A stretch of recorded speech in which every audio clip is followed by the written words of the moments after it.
In Hell Week and in SEAL training, they want to make you panicked. They want to put you in a situation of stress. They want to question, why are you here? They want to put you in a dark spot that makes you question your own sanity. And they do that very well. And if you don't have the proper tools, you're going to quit. You have to learn and have control over your own thoughts.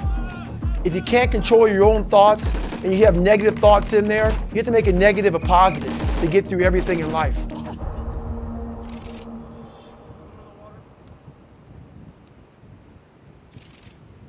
One of the things that happens in our lives is that everybody all the time has a conversation that's happening in their head with themselves. And this is self-talk. We're always kind of talking to ourselves as we go through our lives. This self-talk is gonna happen in your life. You can't turn it off, but what you can do is you can turn it in your favor. What they taught us, my great Master Chief Navy SEAL Will Guile taught me, and what Olympic athletes learn, what great elite performers learn, is that really good self-talk is often very short and very practical. So people say to themselves little things. They say, stay tough, good job, do it again, focus. And what you can do is that through a practice of actually honing your self-talk, you can actually build self-talk that helps you in those moments of great hardship and difficulty. Hell Week is 130 hours of continuous training. In my first Hell Week early on, I got injured. I got rolled back to day one, week one. And this time they said to me, you're only going to get one more chance to go through. No matter if you get injured, no matter what happens, only one more chance. Through this period of time, I was developing this thing called my own personal cookie jar. Things I went through in my life that I overcame. Positive things, negative things, whatever it was, I was still here. I was overcoming them. So when things got hard for me, I was able to go in my mental cookie jar and remember, hey, I survived what my dad did to me. Hey, I survived what the kids at school did to me. My dialogue was proper. Even the hardest people in the world forget who they are when times get bad. That mental cookie jar is where you can go through and remind yourself versus panicking and quitting. And usually, whatever's in front of you isn't as big as we make it out to be. We start to make these very small things enormous because we allow our minds to take control and go away from us. We have to regain control of our mind, and that's what the cookie jar is. It's gaining control of a situation that isn't that big. Most situations in life aren't that big, and if they are that big, usually we can find the strength to handle them just through having the right mental process. Now here's what's also important to keep in mind, is that self-talk only works if it's tied to real practice in the world. If you go to the big game and you just start talking yourself up, you're not going to believe your own talk because you know that you haven't actually practiced and prepared. Self-talk without disciplined practice is just self-delusion.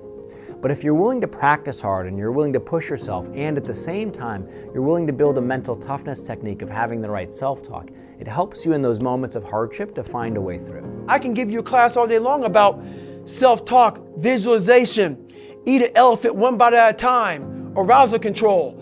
But if you're never putting yourself in a situation to actually practice these things, you're never going to grow. How you gain mental toughness, how you become the person you want to be, is constantly facing the things that you don't want to face. I don't think you can get better unless you're willing to get uncomfortable. Having lived with someone that was a Navy SEAL, his name is David Goggins, the mindset was just fascinating. At the time that I invited David to come live with us, I just wasn't getting better. I was doing the same thing every day, like so many of us.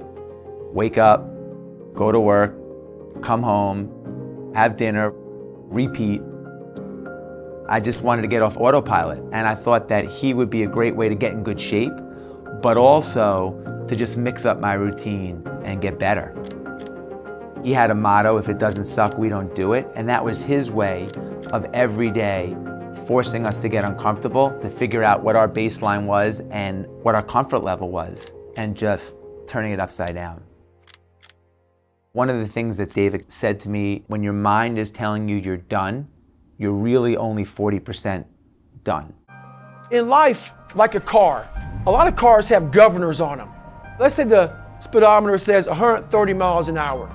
You put a governor on a car, it may only go 91 miles an hour because that governor stops that car from going 130. We do the same thing to our brain. When our brain starts to go through suffering, pain, insecurities, when we start to feel uncomfortable with ourselves, our brain gives us a way out.